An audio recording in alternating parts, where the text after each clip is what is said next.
홍기빈의 내일의 세상 코너입니다. 홍기빈 전환사회연구소 공동대표 나오셨습니다. 어서 오세요. 예, 안녕하세요. 네, 유튜브 TBS FM 들어오시면 보이는 라디오로도 함께 하실 수 있습니다.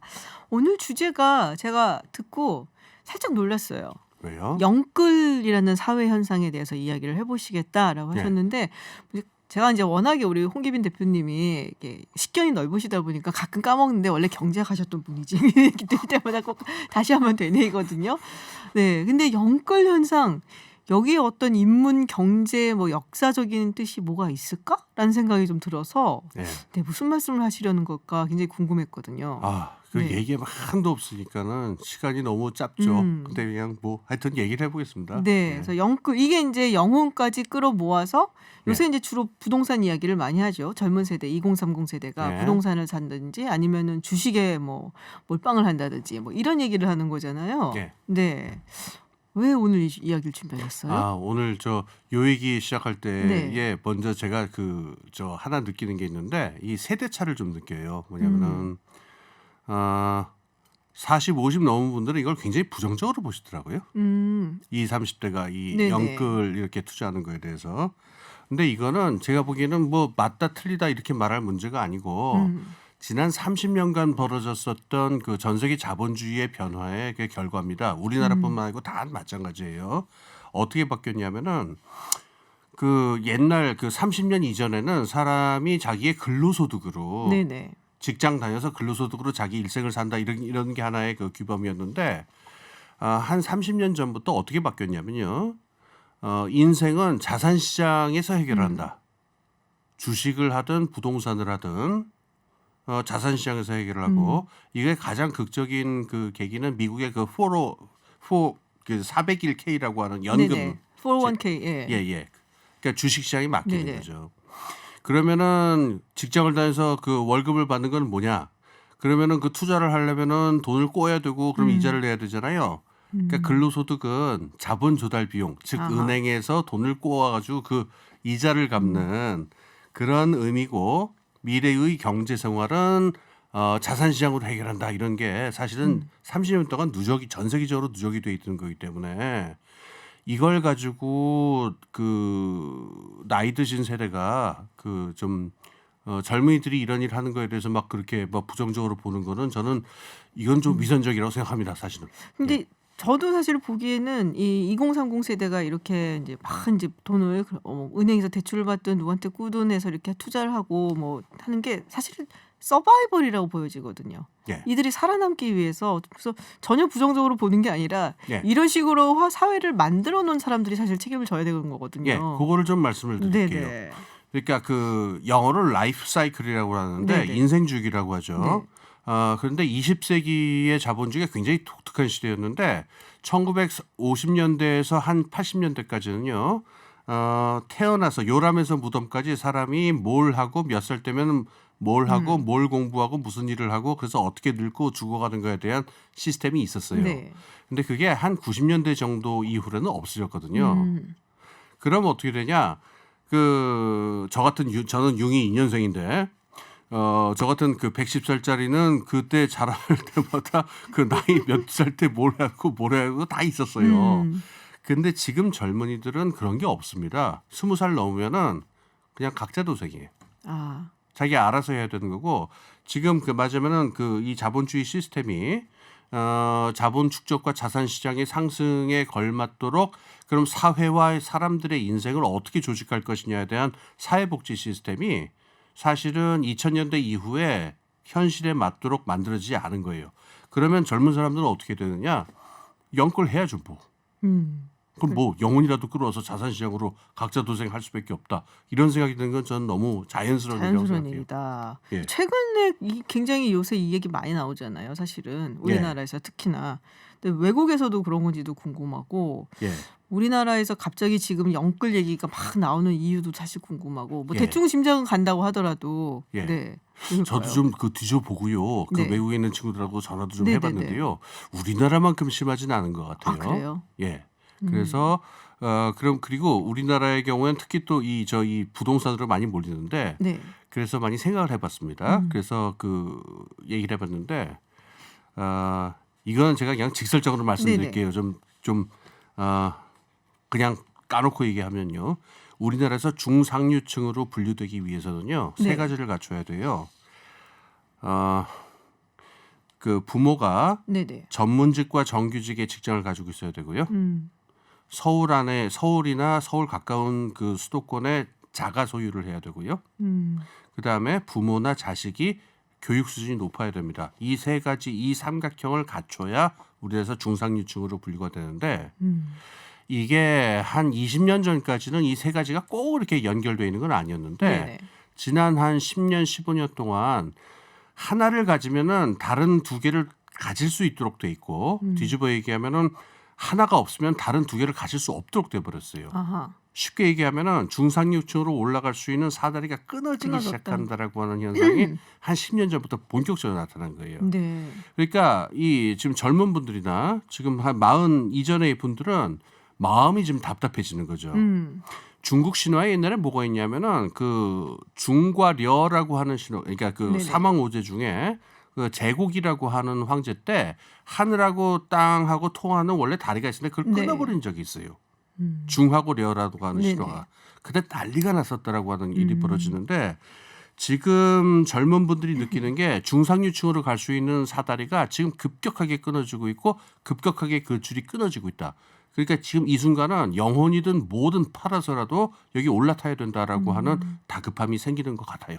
그러니까 지금 영혼이고 뭐고 말씀하신 거 다 팔아서라도 지금 그 끝에 사다리 마지막 부분을 잡아야 된다라는 어떤 다급함, 절박함 이런 게 이 젊은이들로 하여금 영혼을 끌어모아서 부동산을 그렇죠. 사고 주식에 투자를 지금 하고. 넉넉고 있을 때가 아니라는 거죠. 그러니까 되게 아쉬운 부분이 그런 거거든요. 그러니까 저만 해도 저희 부모님 세대도 그렇고 열심히 해서 일을 하면은 돈을 좀 모아서 그걸 저금을 하고 뭐 월세에서 전세로 옮겨가고 전세에서 또 자가로 옮겨가고 이런 어떤 라이프 사이클이 있었거든요. 예. 근데 지금은 그런 게 완전히 뒤죽박죽되고 말이 안 되죠. 네, 그게 안 되는 거예요. 예. 그러니까 제가 이제 융이 2년생이다 보니까 네. 우리나라 이게 일제 시대 때부터 금리의 변화를 쭉 일제시대 때부터 기억하는데 와 70년대 있잖아요. 그 금리가 은행 금리가요 12% 13% 이랬어요. 지금은 뭐 12% 13%면 지금 굉장히 괜찮은 펀드잖아요. 그러니까 그런 시대는 열심히 일해서 차곡차곡 모으면은 뭐가 그 재산을 만들 수 있다는 건데 지금 그런 시대가 아니거든요. 그렇죠. 다 자산시장으로 가야 됩니다. 그래서 자본주의 성격이 바뀌었기 때문에 이걸 옛날 세대들이 자기들의 상식으로 이렇게 간단하게 판단할 일은 절대로 아닙니다. 그렇죠. 근데 이게 우리가 뭐 IMF 금융위기 있고 그리고 세계적으로는 또 전 세계 2008년도 금융위기 있고 뭐 이런 것들 파고를 겨치면서 더 심각해진 게 아닌가라는 생각이 좀 들고 요새 들어서 정말 뭐 집값 그 부동산 그거 보기가 무서울 정도로 막 올라가더라고요. 그게 또 코로나랑 관련이 있습니다. 코로나랑 관련이 있어요? 예. 오. 코로나 때문에요. 그 코로나 사태 때문에 네. 전 세계 모든 나라들이 지금 재정 정책이나 금융 정책으로 이렇게 돈을 많이 푸는 막 걸 풀죠. 하잖아요. 그런데 그 자산 시장에 대한 법칙이 하나 있는데 그 보통 우리가 그 흔히 알고 있는 상식으로 돈을 많이 풀면 물가가 오른다라고 생각하는 분들이 많은데 반드시 그런 것은 절대로 아니거든요. 그런데 이게 그 자산 시장에는 통해요.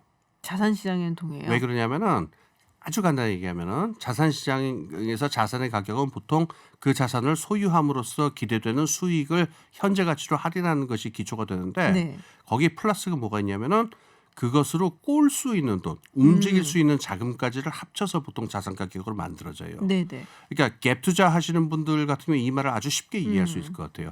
그런데 그 재정 정책, 금융 정책이 후해져 가지고 돈이 많이 풀리게 되면은 당연히 모든 자산 가격은 오르게 돼 있습니다.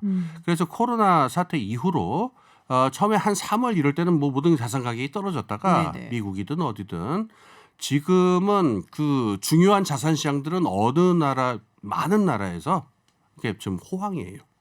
그러니까 뭐 다우존스 나스닥 뭐 최고치 뭐 맞습니다. 경신 뭐 얘기 나오고 막 이랬잖아요. 그래서 그런 얘기들을 하는 게 그러니까 실물 경제는 너무나 안 좋은데 네. 금융시장 뭐 부동산 시장 이런 데는 천정부지 모르고 막 올라간다.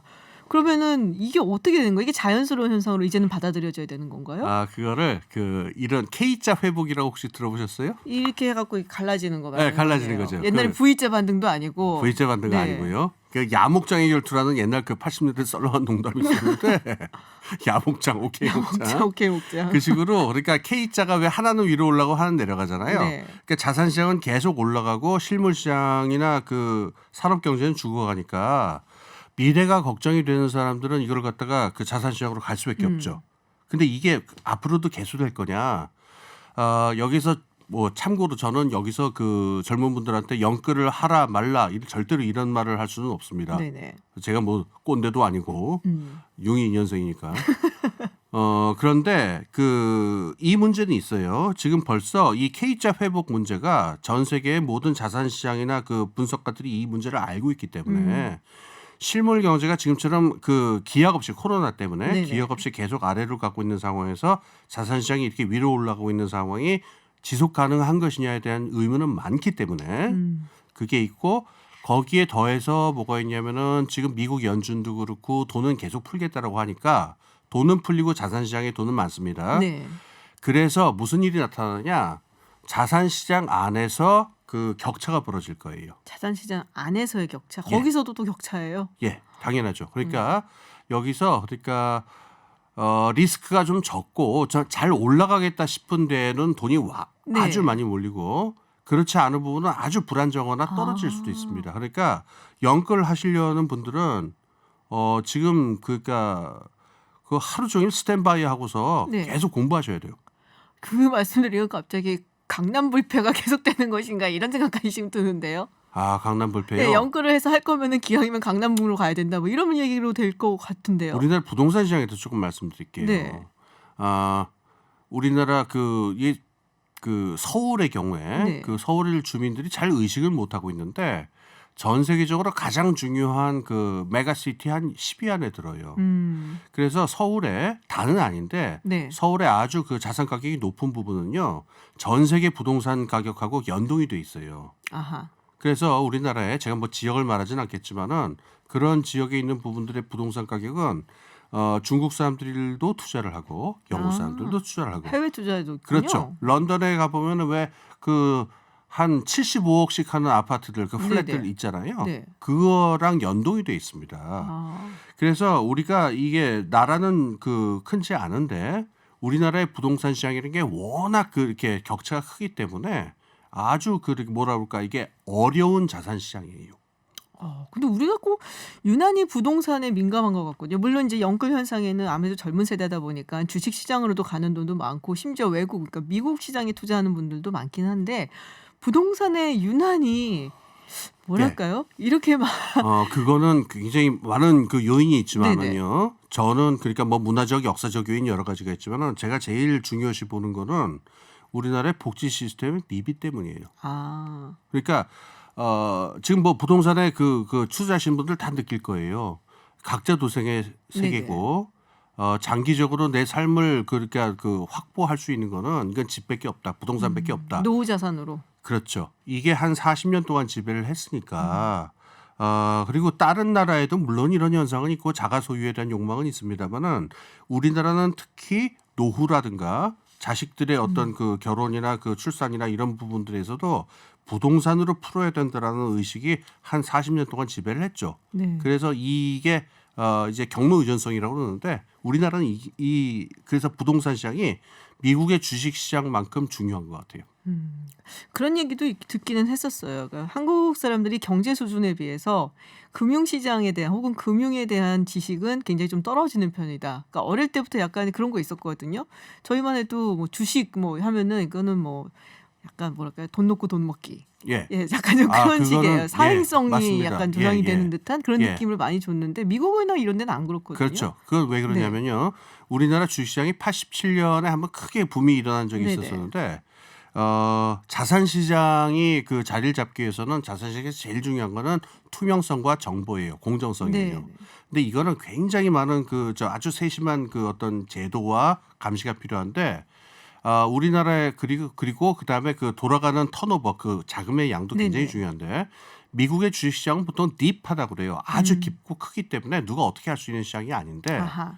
우리나라의 경우에는 채권 시장이든 주식 시장이든 미국만큼 그렇게 뭐라 그럴까 투명성과 이런 것들이 지금 담보되지 않았다 이런 네네. 불신이 아직 있는 거죠. 아하, 그렇군요. 그래서 부동산에 더욱더 집착을 합니다. 자, 근데 이 영끌을 하고 있는 젊은이들 좀 안타깝기도 하고 미안하기도 하고 우리 대표님께서 이제 방송 시작하기 전에 그런 표현을 또 하셨거든요. 뭐 조언을 해주실 게 있으면. 인생은 실전이고 각자의 선택이니까 제가 뭐라고 저는 뭐 아재에서 지금 할배로 넘어가는 몸이니까 제가 뭐라고 감히 얘기를 하겠어요. 각자 선택해서 하시는 건데요. 근데 영끌할 적에 영혼에 대한 얘기를 좀 하겠습니다. 영혼이요? 예. 네. 악마와의 계약을 아십니까? 파우스트 얘기하는 파우스트 거예요? 얘기 나오죠. 근데 이거 사람들이 보통 궁금해하잖아요. 어떤 바보가 자기 한 20년 있으면은 지옥에 끌려갈 줄 알고 왜 계약을 하나 이렇게 이해가 안 되잖아요. 네. 왜 하는지 아세요? 안 끌려갈 거라 생각하나요? 그게 아니고 네. 그러니까 그렇게 해서 악마한테 일단 힘을 받은 네. 다음에 그 힘으로 다른 악마하고 또 계약을 맺어요. 그래서 거기에서 또 힘을 모으고 해가지고 원래 계약을 맺었던 악마를 물리칠 수 있을 만큼의 힘을 맺은다 이런 거예요. 근데 원래 그 계약 맺은 악마가 예. 좀 띨띨해요.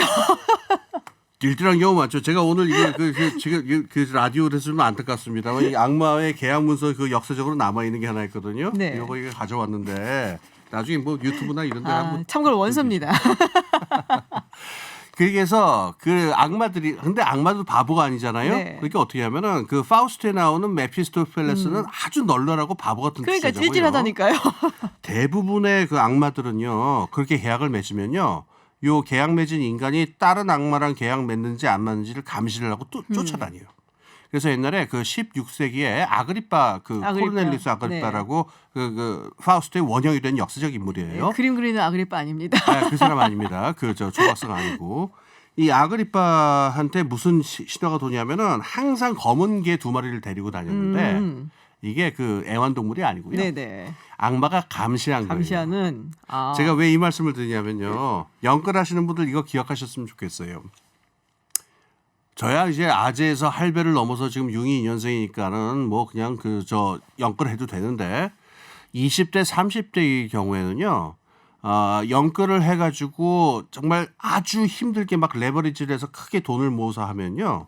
한 5년 동안 10년 동안은요. 머릿속에서 수익성하고 리스크하고 자본 조달 비용 이것만 머릿속에서 오고 가게 돼요.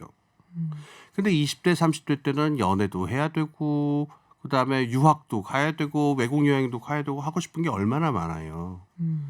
그러니까 이 금융의 논리가 아까 말한 이 아그리파 악마 따라다니는 식으로 이거랑 좀 관계가 많아요. 역사적으로. 그래서 영끌을 하실 분들은 그렇게 해서 큰 돈을 갖다가 막 하실 분들은 그 대가라고 하는 게 자기의 삶이 한 5년 10년 동안은 수익성 리스크 자본 조달 비용 이것만 가지고 5년 10년 동안을 머리를 돌릴 그런 삶을 살 각오가 돼 있는가 이걸 좀 생각을 하셨으면 좋겠어요. 근데 그런 생각할 수도 있잖아요. 그렇게 안 살고 한 10년, 20년 이제 머릿속에서 말씀하셨던 것처럼 유학도 가고 여행도 가고 연애도 하고 아이도 낳고 뭐 이런 생각을 하고 살다가 40대 딱 됐더니 없어. 내 친구들은 전부 다 막 몇십억 아파트에 살고 있고 그러면 어떻게 해요? 그러면은 지금 약간 좀 머릿속에서 이렇게 막 굴리는 게 낫지 않을까요? 그 생각들을 다 하고 사실 영혼을 끌어모아서 사는 그렇게 거거든요. 하는 거죠. 제가 62년생이니까 제가 아득한 옛날에 43살 때 결혼을 했던데요. 네. 이거는 이건 개인적인 얘기지만은요. 사람이 어떤 상황에서 자기 라이프 사이클 그러니까 인생 주기를 풀어가는 문제 있잖아요. 금융적인 계산을 무시할 수 없지만은요. 그거는 아주 일부에 불과합니다. 옛날에 막스 베버라고 하는 사람이 인간의 합리성을 2개로 나눴는데 실질적 합리성하고 형식적 합리성 2개로 나눴어요. 쉽게 얘기하면 형식적 합리성은 돈 계산이고요. 실질적 합리성은 내가 정말 무엇을 원하는가. 내 인생에서 내가 정말로 중요한 게 무엇인가에 대해서 그걸 추구하는 게 실질적 합리성이에요. 만약에 두 번째 생각만 한다면 형식적 합리성만 생각한다면은 2000년대에 그 10억 만들기라는 게 유행한 적이 있었죠. 맞아요. 근데 그거 하는 게 쉽지가 않은 게 그게 복리의 마법이라는 걸 이용을 하는 건데요. 그렇게 매달 부을 수가 없습니다, 사람이. 그래서 그 매달 안 부으면요, 그 복리의 마법이 없어지기 시작해가지고 아주 곡선이 평평해져가지고 하나만한 게 돼버려요. 네. 그래서 뭐 저 같은 이제 늙은 사람들은 이제 뭐 남은 날도 얼마 없으니까는 왜 그냥 이러세요, 자꾸. 돈기서만 하면 되는데 20, 30대 분들한테는 제가 그 말씀 드리고 싶어요. 연애를 할 것이냐, 정렬을 불사할 것이냐, 아니면 리스크 계산을 할 것이냐. 나의 인생은 뭐고 내 인생에서 정말 소중한 실질적 합리성은 무엇이냐. 그 웨버의 얘기를 꼭 좀 기억을 하셨으면 좋겠어요. 내가 인생에 정말 원하는 것이 무엇이냐. 근데 사실 20대, 30대의 제 생각에도 제가 20대, 30대였을 때도 몰랐어요, 저는. 당연히 지금도 모르죠. 잘 모르겠어요. 지금도 저도 모르겠어요. 정말 뭘 원하고 있는지도 잘 모르겠는데 너무 어려운 숙제를 우리 젊은 세대한테 주신 것 같아서. 한마디만 할게요. 네. 그 문제를 푸는 유일한 방법은요. 해보는 수밖에 없어요. 그래서 해볼 수밖에 시간이 없다. 필요하고 기회가 필요하니까 그 시간을 확보하셨으면 좋겠어요. 그렇군요. 알겠습니다. 참 좀 안타까운 이야기거든요. 영끌이라는 얘기를 들으면서 굉장히 꿈도 많고 하고 싶은 것도 많고 정말 많은 걸 해야 되는 시기인데 이런 이야기를 나눠야 된다는 게 미안하기도 하고 되게 좀 안타깝고 젊은 세대한테. 사회적인 책임이 크죠. 네. 그래서 그 숙제를 또 기성세대는 어떻게 풀어나가야 되나 이거 고민을 조금 더 심각하게 해야 되지 않을까. 그 해야 됩니다. 제가 네. 이게 두 문장만 얘기를 네네. 할게요. 우리나라에서 88만 원 세대 이야기가 나온 지가 지금 13년이 넘었는데 그러네요. 지금 영끌이 벌어지고 있다는 얘기는요. 사실 13년 동안 청년들에 대한 대책이 사실은 제대로 된 게 없었다는 걸 뜻해요. 말만 많았고 요란하기만 했지. 여기에 대해서 그 기성세대와 사회 전체는 큰 책임을 느끼고 사람이 자기 나이가 몇 살 됐을 때 어떻게 살아야 되는가에 대해서 사회가 답을 줄 수 있도록 준비를 해야 된다고 생각합니다. 알겠습니다. 네. 우리들에 대한 반성으로 끝을 맺도록 하겠습니다. 예. 네, 홍기빈 전환사회연구소 공동대표와 함께 영끌 현상에 대해서 이야기 나눠봤습니다. 오늘 고맙습니다. 네, 감사합니다. 네, 해외 핫한 뉴스 알아보는 서울타임즈 시간입니다. 전주현 캐스터와 함께합니다. 어서 오세요. 네, 안녕하세요. 네, 유튜브 TBS FM 들어오시면 보이는 라디오로도 함께하실 수 있습니다. 자, 15일로 예정이 되어 있던 트럼프 대통령 그리고 바이든 전 부통령 2차 대선 후보 토론 네, 그만두게 됐다며요. 그렇습니다. 왜냐하면 워낙을 하기로 했었죠. 대선 네. 토론위원회가 이제 이걸 주관하는데 그렇죠. 8일에 토론에 참석하는 사람들의 안전을 위해서 2차 토론을 비대면 토론으로 하기로 했다 이렇게 발표를 했거든요. 트럼프 그래서 대통령이 이게 싫다는 거죠. 비대면을 안 한다라는 거죠. 트럼프 대통령은. 왜냐하면 그렇게 되면 바이든 후보가 코치를 받을 거다. 그러니까 대면으로 하면 코치를 받을 수가 없는데 비대면으로 하면 누군가 계속 밝혀줄 거기 때문에 안 된다. 이렇게 계속 지금 반대를 해왔었거든요. 그래서 아무튼 지금 15일에 열리는 2차 토론은 그래서 결국 트럼프 대통령이 안 한다고 하니까 못하게 됐습니다. 근데 이게 계속 공방이 펴왔어요. 뭐 네네. 그러면 좀 트럼프 캠프에서는 이걸 좀 일주일 정도 더 미뤄보자. 그래서 마지막 네. 토론을 29일에 하는 방안으로 좀 하나씩 이렇게 미뤄서 하면 어떻겠느냐 그랬더니 바이든 캠프 측에서는 아니 대선 5일 전까지 토론을 하는 게 어디 있느냐. 그렇죠. 그거는 안 된다. 그리고 이런 대선 TV 토론 일정은 6월부터 이미 확정이 돼 있는 거기 때문에 나는 거기에는 또 찬성을 할 수가 없다. 뭐 이렇게 하면서 결국 이제 무산이 됐습니다. 그래서 지금 바이든 후보는 그냥 15일에 혼자서 한대요. 그래서 그래요? ABC 방송이 주관하는 타운홀 이제 미팅 형식으로 그래서 지금 혼자 토론을 한다고 합니다. 그래서 조지 스테파노플로스가 이제 진행을 맡고 자기 거기서 편이네. ABC 방송에 스테파노플로스면. 그렇죠. 네, 참고로 그 빌 클린턴 대통령 선거 캠프에 있었던 그렇죠. 좀 약간 네. 잘생겨갖고 그 이후에는 네, 막 네. 스타가 됐었던 그렇습니다. 인물이죠. 지금 앵커로 유명한 그런 네. 인물인데요. 그래서 지금 트럼프 대통령은 그럼 뭘 하느냐? 자체적으로 유세를 간답니다. 이번 주말부터 이제 선거 유세 시작한다고 얘기를 했거든요. 그렇기 때문에 혼자서 이제 돌아다니면서 이제 공개 유세를 할 것 같고요. 그래서 지금 두 번째는 안 열리지만 그럼 세 번째가 22일로 예정이 네네. 돼 있는데 그럼 그것도 안 할까라고 했더니 이 두 후보가 계획대로 참석해서 진행될 예정이다라고 대통령 토론위원회 위원장이 밝혔다고 합니다. 그렇군요. 참고로 사실 이 토론회가 네. 그러니까 후보 토론회가 꼭 해야 되는 건 아니에요. 네네. 예전에 닉슨 대통령이 이제 60년대 케네디 대통령한테 깨지고 나서 네. 토론회 때문에 망했다. 막 그렇죠. 그러고서는 64년, 68년, 그리고 네. 72년에는 없었어요. 토론회가. 네. 얼마나 트라우마가 컸으면 그럴 진짜 드라마가 컸던 거죠. 네. 존슨 대통령도 안 한다 그랬었고. 그렇죠. 네. 근데 그래서 이번에서 2차 토론회는 없는 걸로. 네.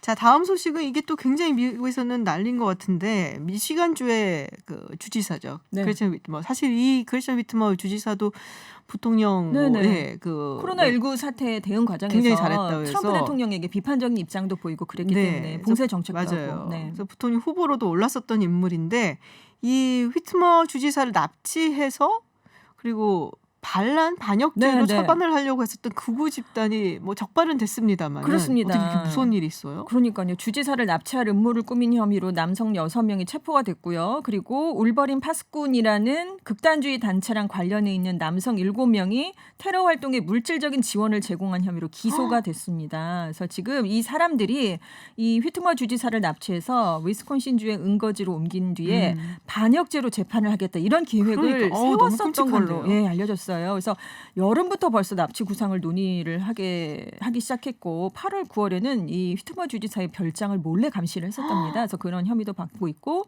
정말 무시무시한 건 사격 연습, 군사 훈련, 뭐 범행을 미리 리허설한 그런 것도 어머나. 지금 적발이 됐어요. 폭발물 제조까지 시도를 했다고 합니다. 그러니까 정말 이게 테러 혐의가 지금 적용이 되는 게 맞는 건데요. 그리고 주의회 의사당 공격을 모의하는 등 내전을 음모했다라고 지금 미시간주 당국이 밝혔는데요. 만약에 이 혐의가 다 인정이 되면 최대 종신형에 처해질 수 네네. 있는 그런 혐의라고 합니다. 그래서 무엇보다 지금 이 일이 지금 불발은 됐잖아요. 네. 근데 대선 전후로 극단주의자들의 폭력 시위가 발생하는 게 아니 폭력 행태가 발생하는 게 아니냐 이런 우려가 지금 계속 나오고 그렇죠. 있는데요. 특히나 트럼프 대통령이 만약에 패한다면 이게 폭력 사태가 좀 많이 나오지 않겠느냐 이런 우려가 있는데 지금 이런 게 사전에 적발이 돼서 기소가 됐기 때문에 그것에 대한 우려가 훨씬 더 커지고 있습니다. 아, 정말 무서운 일이 벌어지고 있는 듯한 느낌이 들어갖고 네. 생각만 해도 끔찍한데요, 지금. 근데 예전에 이제 지난번에 TV 토론에서 트럼프 대통령이 네네. 극우 단체에 대해서 비판해봐 했는데 못했잖아요. 사실은. 물러서서 대기하라. 극우 단체 네. 프라우드 보이즈에 대해서 별다른 비판을 하지 않고 물러서서 대기해라 이렇게 논란을 빚었는데 그래서 파장이 커지니까 나는 모든 백인 우월주의 단체를 비판한다. 뭐 이렇게 진화에 나서긴 했는데 나중에 한 얘기죠. 그거는. 그러니까요. 그래서 그것에 대해서 이 휘트먼 주지사가 이런 사람들이 행동을 하는 것의 뒷 배경에는 트럼프 대통령이 있는 게 아니냐. 왜냐하면 이렇게 높은 위치에 있는 누군가가 맞아요. 얘기를 하면 그걸 하라고 조장하려는 뜻으로 이 극우 단체들은 받아들인다는 거죠. 그래서 이 주지사는 트럼프 대통령에 대해서 비난의 화살을 좀 많이 돌렸습니다. 그러니까 이렇게 얘기를 해놓으면은 뭐 대통령이 저런 말 하는데 우리가 네. 못하는 법이 있어? 네네. 이런 식의 그렇죠. 사회적인 분위기가 만들어질 네. 수밖에 없는 거거든요. 좀 걱정스럽네요. 네, 다음 소식은 이제 푸틴 대통령 얘기인데요. 네. 푸틴 대통령이 연인이 있었어요? 난 이것도 몰랐네요. 모르셨어요? 숨겨진 연인. 네. 2004년에 아테네 올림픽에서 리듬 체조 금메달을 딴 선수입니다. 알리나 카바예바라고요. 정말 유연성이 이렇게 사람이 이렇게까지 유연할 수 있느냐라고 유명했던 선수였고요. 일단 프로필만 들어도 네. 굉장히 미인일 것 같네요. 미인입니다. 네. 그리고 얼마나 이게 대단한 선수였냐면 모든 리듬 체조의 기술이나 묘기는 이 선수 이후와 이전으로 나눌 수 있다라고까지 할 정도로 굉장했던 그래요? 선수였어요. 그래서 전성기였던 2000년대에는 러시아의 3대 체조 선수 이렇게 꼽히던 아주 대단한 선수였습니다. 근데 2008년부터 그러니까 2004년에 이제 메달을 따고 은퇴를 했으니까요. 2008년부터 연문설이 푸틴 대통령하고 계속 솔솔 흘러나오기 시작한 거예요. 왜냐하면 2008년부터. 네, 은퇴한 뒤에 이 푸틴 대통령이 이끄는 여당 의원이 됐습니다. 통합 러시아당 의원이 갑자기 됐어요. 그리고 2014년에는 지금 러시아에서 넷플릭스 독점 계약권을 갖고 있는 회사가 내셔널 미디어 그룹인데 네. 2014년부터 이미 이 그룹의 회장이 됐습니다. 근데 이 선수가 언론사에 몸담았던 경험도 없고 그냥 운동을 했던 선수였는데 여당 의원이 됐다가 지금 그룹 회장도 맡고 그래서 이거 푸틴 대통령 때문에 된 거 아닌가 이런 얘기가 정말 더 커졌었거든요. 그래서 당시에 이렇게 어떤 한 언론이 이 둘 사이의 관계를 보도한 적이 있습니다. 그래서 약혼을 했다 뭐 이렇게 얘기를 했는데 그때 당시까지만 해도 류드밀라 여사랑 푸틴 대통령의 전 부인이죠. 네. 결혼 생활을 유지하고 있었던 당시인데 이 불륜 때문에 이혼을 했다 뭐 이런 얘기도 나왔었거든요. 그 언론사가 어떻게 됐겠습니까? 문을 닫았어요. 이거는 연문서를 고소하는데 보도한 여기는 이렇게 다음에. 닫아버리는군요. 네, 그렇습니다. 그런데 지금 2018년에 푸틴 대통령이 아이를 가진 것으로 알려져서 작년 4월에 모스크바의 한 병원에서 쌍둥이 아들을 출산했다라는 소식이 이제 영국 데일리 메일이 이번에 이제 보도를 네네. 하게 된 내용인데요. 이 카바에바가 출산을 당시에 해당 병원 4층에 있는 VIP 병동이 다 비워졌던 걸로 지금 전해지고 있습니다. 근데 푸틴 대통령은 이에 대해서 아무 얘기를 안 해요. 왜냐하면 사생활에 대해서 알려진 게 별로 없죠. 딸이 있다 뭐 이런 얘기 있다는 얘기인데 도대체 몇 명인지 분 딸이 뭘 했다 하면 그게 첫째 딸인지 둘째 딸인지 막 다 이렇게 추측을 해야 되잖아요. 근데 KGB 출신이잖아요. 네. 그래서 사생활을 드러나는데 굉장히 민감하고 그래서 부인만 류드밀라 여사만 알려졌을 뿐이지 지금 두 딸을 낳았다까지는 알려져 있는데 보안을 이유로 이렇게 어느 신분을 갖고 있는지 어디서 활동을 하는지 잘 알려지지 않고요. 성인 딸들도 가짜 신분을 줘서 수년 동안 공개를 하지 않았었습니다. 그래요? 네. 그러니까 카바에바가 지금 종적을 감춘 게 이 사생활에 극도로 민감하기 때문이 아닌가. 그래서 아마도 알기는 쉽지 않을 것이다. 이런 얘기가 나오고 있습니다. 그렇군요. 아, 궁금하네요. 근데 이런 게 꼭 궁금해. 알겠습니다. 네, 해외 뉴스 여기까지 듣겠습니다. 지금까지 전주현 외신캐스터였습니다. 고맙습니다. 네, 감사합니다. 네, 이브닝 쇼 금요일 저녁 오늘 이분과 함께 하려고 합니다. 사실 이제 버스킹 프로그램이 저는 가장 먼저 생각이 나는데 올해 추석에는 또 나훈아 씨의 콘서트에 서기도 하셔서 아주 화제가 또 되셨습니다. 바로 가수 하림 씨 모셨습니다. 네. 어서 오세요. 안녕하세요. 반갑습니다. 네, 저도 굉장히 반갑습니다. 네. 네. 이렇게 유명인 보면 막 떨려요. 뭐 굳이 또. 네, 그리고 최근에 굉장히 좀 의미 있는 일도 하셔서 화제가 됐어요. 네. 네, 2010년에 충남 당진에 있는 철강 회사에서 20대 청년이 이제 작업하다가 네, 노동자가 그 용광로라고 해야 되나요? 네, 용광로에 네, 빠져서 추락해서 사망하셨죠. 네, 사망한 일이 있었는데 네. 10주기가 됐습니다. 올해로. 네. 네, 그래서 또 음악으로 연대를 하고자 하시면서 노래를 하나 작곡을 하셨어요. 네. 네, 그 샘물 쓰지 마라. 그 샘물 쓰지 마라. 네, 원래 이 가사는 그때 당시 그 사고 기사에 달린 댓글, 시를 쓰신 맞아요. 분이 제페토라는 그 필명으로 거기다 댓글을 올렸는데 네. 그 시가 좀 절절해서 그 시 덕분에 사실 많은 분들이 조금 더 가슴 깊이 기억을 할 수 있게 되었다고 하더라고요. 기사는 좀 건조한데 네네. 댓글이 그랬는데 이제 그 사고가 일어난 지 10주기가 됐는데 이제 그 다시 한번 좀 그때 사고를 기억해서 아직까지 해결되지 않은 문제들을 좀 뭔가 우리 사람들에게 이제 상기시켜 보자 이런 기획을 외부에서 하는 프로젝트 퀘스천이란 그 그룹 회사가 있었어요. 작은 네네. 회사가 있었는데 그분들이 저한테 이메일을 보내서 노래를 만들어 달라. 아, 그래서 제가 이제 일단 만나봅시다 무슨 생각인지. 네네. 그래서 이제 만나서 원래 그분들은 이제 이걸 뭐 음반을 발표하고 뭐 이런 얘기를 하셨는데 그거는 별로 도움이 안 될 것 같다. 한번 어렵겠지만 네. 노래를 제가 그 공공에 그냥 놓을 테니 음. 작곡해서 놓아드릴 테니 네. 노래가 그냥 어떻게 일을 하는지 봅시다. 노래가 어떻게 일을 하는지 봅시다. 네. 오. 그래서 이제 노래를 그냥 쉽게 얘기하면 SNS에다 노래를 발표하고 네. 제가 불러서 올리고 네네. 함께 따라 불러주세요 이렇게 얘기를 한 거죠. 아. 그랬는데 신기하게 저는 꽤 오래 걸릴 줄 알았어요. 네. 근데 한 일주일 만에 엄청난 많은 분들이 네네. 그게 이제 온라인의 힘인가 봐요. 아. 따라 불러주시고 그리고 뭐 그 덕분인지 아닌지 모르겠지만 그때 당시 때맞춰 그 진행되고 있었던 중대재해기업 처벌법 네네. 국민청원이 탄력을 받는 계기가 되었다고도 하더라고요. 그래서 그 의미 있는 일이 된 거죠. 사실 의미 있는 일이 되려면 좀 오랜 시간이 걸려야 되는 건데 그런 사건이 있었습니다. 근데 이게 굉장히 좀 정치적 사회적 메시지라고도 볼 수가 있잖아요. 저는 사실 그렇게까지 생각하고 싶진 않아요. 이게 네, 맞아요. 사회적 메시지는 맞죠. 네, 젊은 노동자가 그렇게 비참하게 죽어갔는데 이 환경에 대해서 얘기하고 그래서 이거는 뭐 진영을 따지지 않고 우리가 꼭 생각해봐야 되는 문제라고 생각은 하지만 그렇죠. 자칫하면 사실은 그렇게 몰릴 수 있는 메시지가 담겨져 있거든요. 네. 그래서 용기도 좀 필요하셨을 것 같아요. 뭐 용기라기보다는 그냥 그게 뭐 그런 목소리를 냈을 때 불이익을 당하거나 그런다면 용기가 필요하겠지만 요즘은 또 그런 때는 아니잖아요. 요즘은 그런 때는 아니라고 생각하고 그리고 이제 뭐 이게 사회적 메시지도 맞고 정치적 메시지로 해석이 되기도 해요.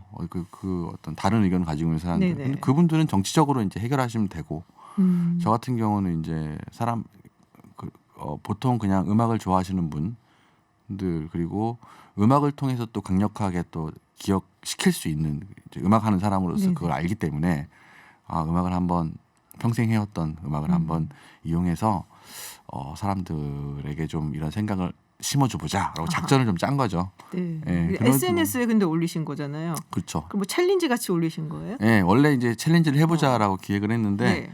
이제 제가 이제 첫 번째로 챌린지를 해야 되잖아요. 제안했으니까. 했는데 너무 어려운 거예요. 예, 일단은 제가 제 얼굴을 찍고 올리는데 너무 못생겨 보이고. 무슨 말씀을? 아니 그래요. 자기 얼굴 이렇게 노래하는 거 처음 찍어봐요. 저도. 그래서 찍어봤더니 이게 너무 어려워 보이고 너무 어렵더라고요. 그래서 내가 이거 힘들겠는데. 그랬는데 저보다 훨씬 더 잘하시더라고요. 각자 알아서들 소화해 주시고. 뭐 지정하고 그런 건 아니에요. 그러면? 전 그렇지 않았어요. 왜냐하면 그런 방식을 저는 솔직히 좋아하지는 않고 아하. 뭐 어떻게 들릴지 모르지만 약간 폭력적이고 어떻게 보면 또 다른 또 그 그룹핑을 하는 거라고 생각해요. 무슨 뭐 말씀인지 알 것 이해하실 같아요. 수 네네. 있을 것 같은데 이렇게 누구는 지목 당하고 안 당하고 당하면 해야 되고 괜히 고민하게만 물론 고민을 해서 잘 퍼지면 좋은데 그 과정 중에서 조금 더 오래 걸릴지 몰라도 그냥 순수하게 자발적으로 할 수 있도록. 자발적으로 그게 진짜잖아요. 그러니까 이게 지목을 하게 되면은 이제 인싸와 아싸가 구분된 그러니까 듯한 느낌이 나는 제가 거고. 차마 그걸 말을 못하겠더라고요. 인싸 아싸 구분이 되죠. 네. 그래서 뭐 맞아요. 어차피 SNS라는 데가 서로 인싸 아싸 구분되면 질투도 하고 막 그러잖아요. 네. 그 프레임 바깥 세상은 사실 다 똑같은데 그런 생각까지 이제 가기 전에 뭐 좀 문제가 생길 것 같아서 지목하지 맙시다. 한번 봅시다. 되게 좋은 것 같아요. 저도 근데 뭐- 받으면은 안 하면은 나쁜 사람 같고. 그러니까. 하기 나도 움찔해 갖고 노래 못 하겠는데. 받으면 그럴 수도 괜히 있고. 숙제 되잖아요. 네. 그렇게 하는 거는 좀 그렇죠. 아무래도. 정말 좋습니다. 네, 감사합니다. 하림 씨의 네. 그런 자유로운 생각이 전 너무 좋은데 네. 일단은 들어봐야 될 거 아니에요. 한번 저희가. 들려드릴까요? 네, 네, 그래서 제가 저희가 피아노 앞으로 오늘 가서. 한 번도 들어보지 못한 분도 계실 것 같아서 오늘 직접 그 샘물 쓰지 마라 들려주시겠습니다.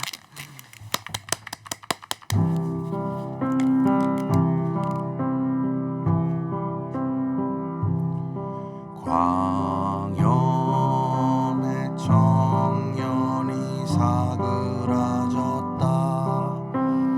그 쇳물 쓰지 마라. 자동차를 만들지도 말 것이며 철근도 만들지 말아라. 가로등도 만들지 말 것이며 못을 만들지도 말 것이며 바늘도 만들지 마라. 모두 한이고 눈물인데 어떻게 쓰나. 그 쇳물 쓰지 말고 맘씨 좋은 조각 까불러. 살았을 적 얼굴 자르그로 빚고 쇳물 부어 빗물에 씻거든. 정성으로 다듬어 정문 앞에 세워두게. 가끔 엄마 찾아와 내 새끼 얼굴 한번 만져보게. 내 새끼 얼굴 한번 만져보게.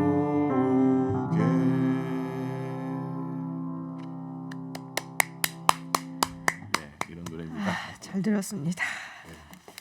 약간 울컥 하셨어요? 혹시? 제가 이렇게 나이도 먹고 또 저희 아이들이 있으니까 세상에. 예전에 몇 년 전에 김용균 씨 사건 예, 예. 있었잖아요. 예, 예, 예, 그래서 그렇죠. 어머님하고 또 인터뷰를 해봤고 했는데 아, 이런 그러셨구나. 사건은 너무 마음이 아파요. 그래서 막 눈물이 나요. 세상에.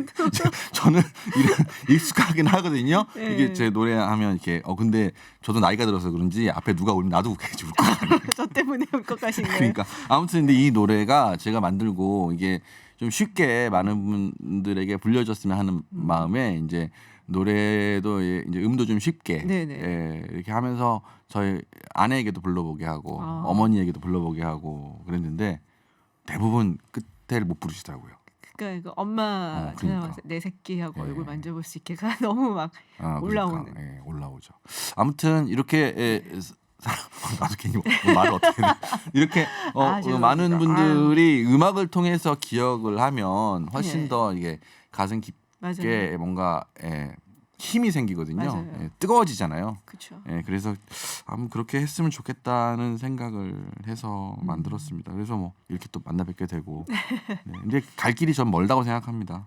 이런 노래들이 더 자유롭게 많이 나왔으면 좋겠어요. 아무래도 이런 이거 한 이제 그 지난 어떤 얼마간의 시간 동안 그런 목소리를 내면 불이익 당하고 이랬던 그런 소문들이 많아서 예술가들이 좀 약간 좀 움츠러든 게 있었던 것 같아요. 네. 근데 이제 괜찮다고 저는 생각하고 그리고 그 좀 저도 나이가 좀 한 살 한 살 먹어가면서 저에게 악플 같은 거 이렇게 보내시는 분들이 있어요. 그것도 이제는 이해돼요. 생각이 다를 수도 있지.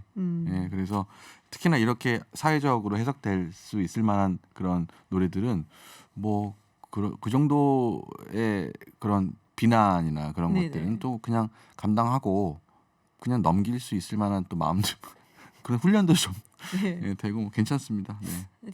이제 조금 분위기를 좀 바꿔볼게요. 네네. 그러니까 바꿔야 될 것 같아요. 지금 약간 계속 이 얘기 계속 하다가는 네. 아무래도 작년에 결혼을 하셨다고. 결혼했습니다. 네, 뭐 축하드립니다. 네. 신혼생활을 네. 만끽을 하고 계실 텐데. 네. 근데 결혼식을 네덜란드 왕세자처럼 하겠다. 그게 제가 SNS에 쓴 글 같은데. 근데 찾아보니까 식을 정작 올린 곳은 폴란드예요.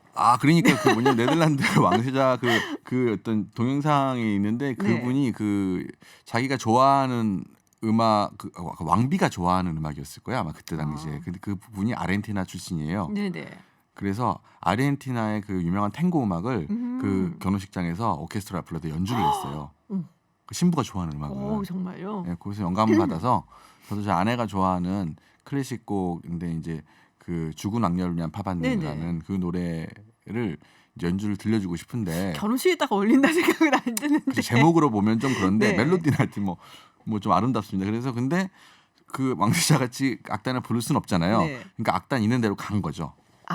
이렇게 오케스트라 그 공연장을 찾아가서 네네. 고르는 거죠. 신혼여행 겸사겸사해서 여행하기 좋은 도시를 찾아서 그 시기랑 다 맞춰서 요즘은 인터넷으로 찾으면 되잖아요. 네. 찾아가지고 거기서 여행하고 둘이 가서 결혼식하고. 와. 근데 아이디어가 좋았나 봐요.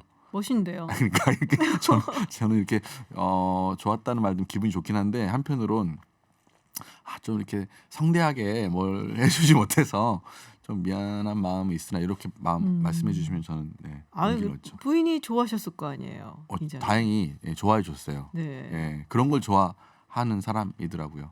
그러니까 굉장히 뭔가 좀 우리한테 도식적으로 알려져 있는 결혼식이 있잖아요. 그거는 저는 네. 제 성격 같아서는 제가 그걸 한다고 아마 생각하는 사람이 한 명도 없었을 거예요. 그랬을 것 같아요. 저도. 워낙 그런 거 물론 그게 하면 오히려 더 편할 수도 있겠는데 저는 싫어요. 아니, 예전에 저도 그런 거 많이 봤었거든요. 이제 조금 뭐랄까 유럽의 조그만 성당에 가서 결혼식을 한다든지 정말 자유롭게 그런 걸 정말 해보고 싶다라는 이야기들을 젊은이들한테 많이 들었어요. 준비할 게 되게 많아요, 사실. 그렇죠. 그게 이제 골치가 아픈 거죠. 본인이 다 해야 될 거 아니에요. 비행기표부터 시작해갖고 막. 천천히 하면 또 좋은 추억이 되기도 하고. 근데 왜 폴란드였어요? 그게 이제 그 음악회 스케줄을 전 세계에 찾잖아요. 네. 뭐 일본도 있고 영국의 시골도 있고 미국도 있고 뭐 어디 있는데 폴란드가 그 음악 페스티벌이 있고 거기에 어떤 공연인데 거기서 이걸 연주하더라. 그거를 찾아낸 거죠. 그렇군요. 그걸 잘 찾으시는 분들의 도움도 받기도 했어요. 그 잘 찾는 분들은 찾아내시더라고요. 근데 우리 또 하림씨가 유명한 게 이 나훈아 씨 콘서트 때문에 네, 최근에 선생님 덕분에 지금 예, 저한테 전화하셔서 전화 네. 인터뷰 같은 거 나훈아 씨 어떠냐고 그 질문을 네, 저도 질문하고 싶어요. 예, 제가 뭐 잘 아는 데까지 답변해 드릴게요. 네, 어떠세요? 일단은 제가 겪은 몇 가지 사건이 있는데 한 15년 전에 처음 뵀을 때 그때 이제 닭 한 마리라고 왜 그 음식 있잖아요. 네네. 그 냄비에다 끓이는 맞아요. 거. 끓여 먹는 거. 그거를 제가 멀찌감치 이렇게 대각선쯤에 앉아서 이렇게 식사를 이제 녹음을 하러 갔어요. 네. 녹음 요청이 와서 저도 나훈아 선생님 음반에 녹음을 하자 이래가지고 갔는데 식사 자리에 앉아 계시더라고요. 근데 닭다리를 하나 이따만 걸 뜯어가지고 저한테 하나 너 먹어라 딱 주시는 거예요. 내가 거기서 멀리 네네. 보통 잘 안 하는데 네. 너무 다정하다. 선생님 감사합니다. 닭을 받아 먹고 녹음을 하고 14년 전에 이제 큰 밤섬인가 어디선가 어디선가 했어요. 네. 예, 거기서 한강 그 저기 공연장 있는 섬 어디예요, 거기? 동동섬인가? 무슨 노들섬. 노들섬. 네, 거기서 아마 했을 거예요. 그래서 콘서트를 하고 이제 14년이 지났는데 네. 또 이번에도 이제 음반을 또 새 음반 작업해서 또 내신다 그래서 또 만나 뵙죠. 근데 뵙자마자 이렇게 말씀하시더라고요. 이번에도 내가 하림 씨 신세를 지겠습니다라고 얘기를 좀 느낌 있지 않아요? 있죠. 이리 와라 뭐 이렇게 하는 게 아니라 그러니까요. 그래서 저기서 내가 또 이 말 좋네. 굉장히 멋있네요. 네, 그런 말씀 한마디 한마디가 선생님 같기도 하고 그리고 또 하나는 공연장에서 이렇게 공연 이번에 이제 그 방송에서 무대에서 쓰는데 네. 그렇게 연주를 하면 지그시 쳐다보세요. 예, 그렇게 대본에도 없는 건데 이렇게 앞에서 노래하시다가 제가 하모닉 솔로 타임이 오면 뒤를 돌아봐서 이러고 약간 그 특유의 눈빛으로 개슴츠레하게 쳐다보고 계시는데 네네. 이렇게 눈을 마주치잖아요. 저도 그러면 떨릴 이제 것 같아. 약간 근데 약간 눈빛에 뭔가 있으신 것 같긴 해요. 역시. 예, 그런 얘기가 있고 그런 거 좋아하시는 것 같아서 하여튼 들려드렸습니다. 네, 근데 네. 사실 이게 닭을 먹을 때 닭다리를 주는 거는 보통의 애정이 아닙니다. 닭의 약간 전부는 닭다리예요. 배려해 네. 주시는 것 같아요. 이렇게 말씀하시는 게 불편한 느낌을 못 받았어요. 그렇군요. 같이 있으면서. 자, 우리 청취자분들을 위해서 노래 선물 또 하나 준비하셨다고 네. 들었어요. 네. 지금 뭐 많은 분들이 문자 보내주시는데 박용기님께서 우리나라는 언제나 선의의 불꽃이 타오를 준비는 되어 있는 것 같습니다. 그 불꽃을 위한 하나의 스파크를 누가 시작하느냐. 지금 스파크를 시작하시 우리 하림 씨 옆에 계시고요. 그렇게 얘기하면 또 0092님이 또 눈물 나온다는 말씀하셨는데, 네. 네, 요새 사실 코로나19 뭐 여러 가지로 힘든 분들 많으세요. 네. 그래서 그런 의미로 또 우리 하림 씨 위로 네. 그 부탁을 드려도 노래 될까요? 해달라고. 네. 아, 현 앞에서 위로 들려드리겠습니다. 이게 시간이 길지 않아서 네. 예, 말을 좀 빨리 했고요. 노래는 천천히 하겠습니다. 네. 네.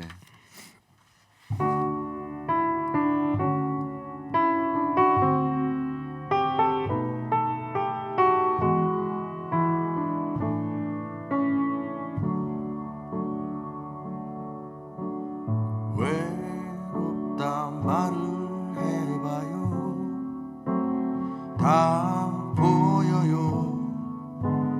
그대 외로운 거 힘들다 말해도 돼요.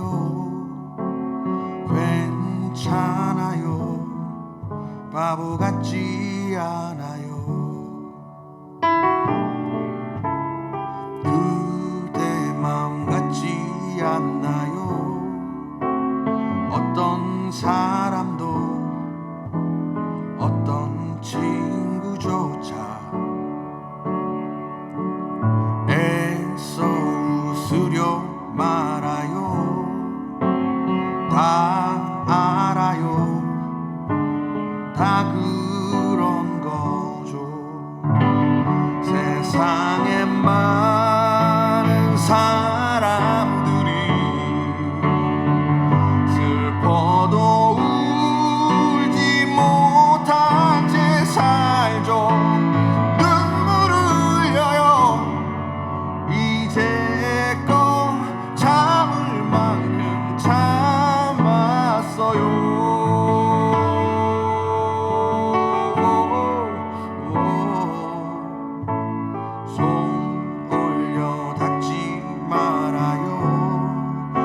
그저 흘러갈 대로 멀리 떠나가도록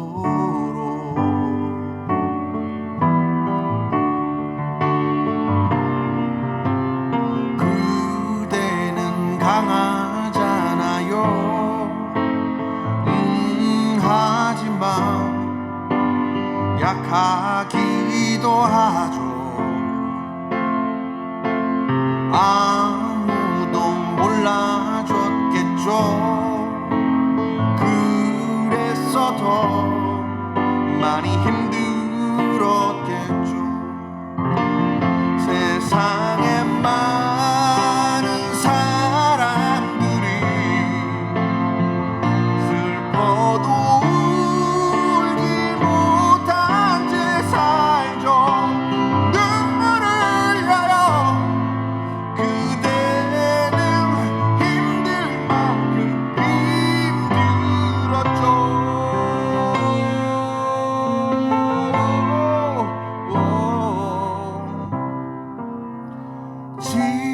지금 울고 있나요? 뭘 그렇게 잡고 있나요? 흘려버려요. 그대의 가슴 가득 고인 눈물.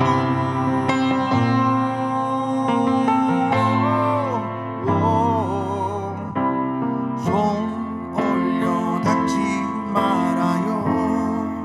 그저 흘러갈 대로 멀리 떠나가도록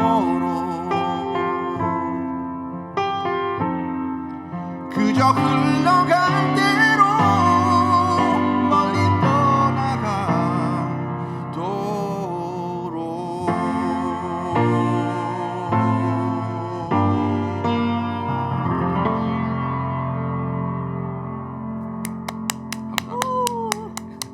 아, 너무 좋네요. 아, 원래 시사 프로그램이잖아요. 예. 그죠? 또 아유, 근데 노래를 이런 거 또 이렇게 좋아해요. 또 갑자기 훨씬 더 좋아요 이런 거. 아, 음. 근데 사실 이 이야기를 꼭 하고 싶었어요. 제가 시간이 많이 남지가 않아서 네. 제가 그냥 소개를 해드리면은 네. 이제 10년 동안 아프리카 아이들한테 기타 선물하는 프로젝트를 진행을 하고 아, 예. 계셨다고. 근데 정말 제가 감사드리고 싶고 정말 가슴에 남는 프로젝트라고 생각하는 게 네. 이 음악이 줄 수 있는 힘이라는 것이 굉장히 크거든요. 저보다 더 잘 아시겠지만 이해해 주셔서 감사합니다. 예. 아니 아실 거예요. 저보다 훨씬 더 저는 잘 뭐, 아시겠지만 음악을 하니까. 베네수엘라에서 그 아이들한테 이제 클래식 음악을 가르치고 예, 그 하는 프로젝트가 있죠. 시스테마라는 게 있잖아요. 예, 시스템이 있죠. 그걸 통해서 굉장히 아이들이 성장을 하고 갱단으로 안 빠지고 올바른 길을 가고 그래서 결국에는 세계적인 예. 지휘자 두다메 같은 사람도 나온 거고요. 많이 알고 계시네요. 그래서 맞아요. 우리 하림 씨의 기타를 받고 누가 또 압니까? 뭐 지미 핸드릭스 이런 사람 예, 나올지. 예, 일단 가수가 된 친구들은 있어요. 아, 예, 그렇군요. 있고 그거 보고 제가 눈물 흘리고 아 이게 음악이 진짜 사람을 이렇게 믿음이 생겼어요. 네. 하여튼 뭐 프로젝트 하나당 나중에 또 길게 얘기할 수 있는 시간이 있었으면 좋겠고 네. 1분 남았네요 이제. 네. 오늘 정말 모시고 정말 너무 행복하고 네. 네, 또 따뜻한 시간을 보내서 제가 정말 감사 많이 드려야 아유 될것 감사합니다. 같아요. 이렇게 힘든 시기에 이렇게 음악으로 또 여러분께 또 위로를 드릴 수 있어서 너무 좋고요. 음악가로서 행복합니다. 감사합니다. 네, 나오셔서 정말 고맙습니다. 네. 네, 하림 씨와 함께했었던 한글날 저녁이었습니다. 정말 행복했습니다. 오늘 고맙습니다. 네. 네, 김지윤의 이브닝쇼 오늘 방송은 여기까지입니다. 여러분들도 저와 같이 전부 행복하고 따뜻한 시간 되셨길 바라고요. 저는 다음 주 월요일 6시 10분에 다시 찾아오겠습니다. 지금까지 김지윤이었습니다.